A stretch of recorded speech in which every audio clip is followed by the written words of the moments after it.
Big Bash 2026-এর third ম্যাচে মাঠে নামতে যাচ্ছে রিশাতের Hobart Hurricanes versus Sydney Thunders. এই ম্যাচটা বাংলাদেশ সময় কয়টা বাজে অনুষ্ঠিত হবে, ম্যাচটা কারা জয়লাভ করতে পারে জানতে চাইলে সম্পূর্ণ ভিডিওটা নাটক দেখার অনুরোধ রইল। ক্রিকেটের সকল লেটেস্ট আপডেট এভাবে আপনারা আমাদের চ্যানেল থেকে পেতে চাইলে অবশ্যই আমরা সাবস্ক্রাইব করে 5 টাকা বেল বাটনটা ক্লিক করে অন করে রাখবেন। ম্যাচটা অনুষ্ঠিত হবে ওভাল হোবার্ট। এই পিচে ফার্স্ট ইনিংসের অ্যাভারেজ রান 165, সেকেন্ড ইনিংসের অ্যাভারেজ রান 149। এই পিচে এখন মতো হাইস্ট টোটাল রান হলো 212/3 উইকেটে। এখন মতো এই পিচে লাস্ট 66টা টি-20 ম্যাচের মধ্যে 55% ফার্স্ট ব্যাট, অপরদিকে 44% সেকেন্ড ব্যাট জয়লাভ করেছে। এখন মতো এই পিচে লাস্ট 10টা টি-20 ম্যাচের মধ্যে 70টা উইকেট দেখা পেয়েছে পেসাররা, অপরদিকে 39টা উইকেট দেখা পেয়েছে স্পিনাররা।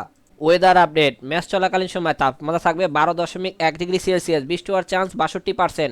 এখন মতো এই দুই দলের লাস্ট 10 ম্যাচের হেড টু হেড পরিসংখ্যান, যেখানে ওভার্ট হ্যারিকেন্স 6টিতে, অপরদিকে সিডনি থান্ডার্স 4টিতে জয়লাভ করেছে। সবকিছু বিবেচনা করে এই ম্যাচে আমরা সিডনি থান্ডার্সকে উইনিং টিম হিসেবে ঘোষণা করছি। ম্যাচটা অনুষ্ঠিত হবে ডিসেম্বরের 16 তারিখ দুপুর 2টা 15 মিনিটে।